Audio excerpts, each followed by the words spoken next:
HOA scheduled a wedding at my house without permission, so I legally hired a demolition crew. The house I just bought, I had barely finished moving in, boxes still stacked, furniture half-arranged, curtains not even installed yet, but the house was exactly what I wanted. A large property on the edge of a luxury neighborhood, stone driveway, wide front lawn, backyard opening into trees, and most importantly, privacy, or at least that's what I thought. The first red flag on my second morning there.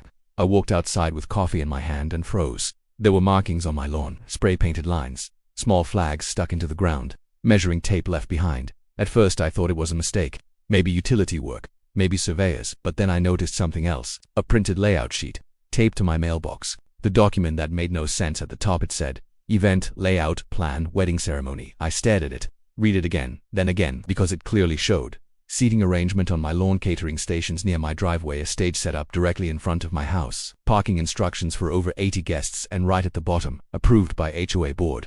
Confusion turns into reality. I looked around. My house number, my gate, my land, everything matched. This wasn't a mistake. They had actually planned a wedding on my property without asking. Karen arrives like it's normal before I could even process it fully. A car pulled up, and out stepped Karen.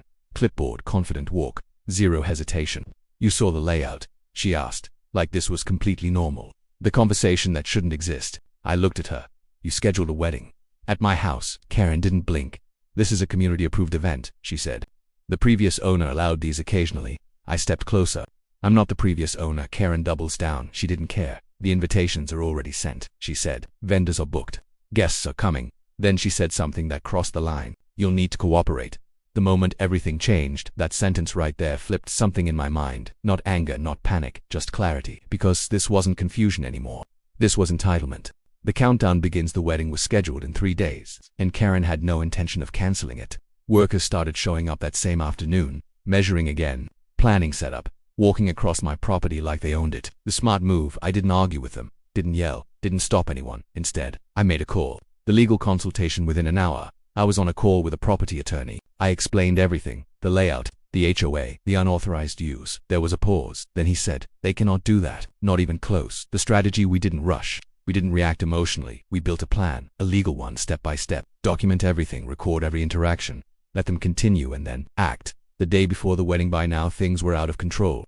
Tents started arriving, chairs stacked near my driveway, catering trucks, scouting locations, neighbors walking by, excited because to them this was already happening.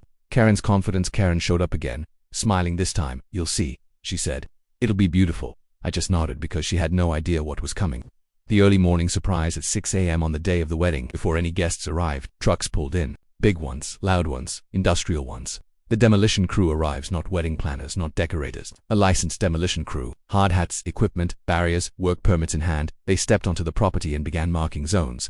Karen runs out. Karen came running outside, confused, panicked. "What is this?" she shouted. I looked at her calmly. "Authorized work," I said. "The legal bomb drops."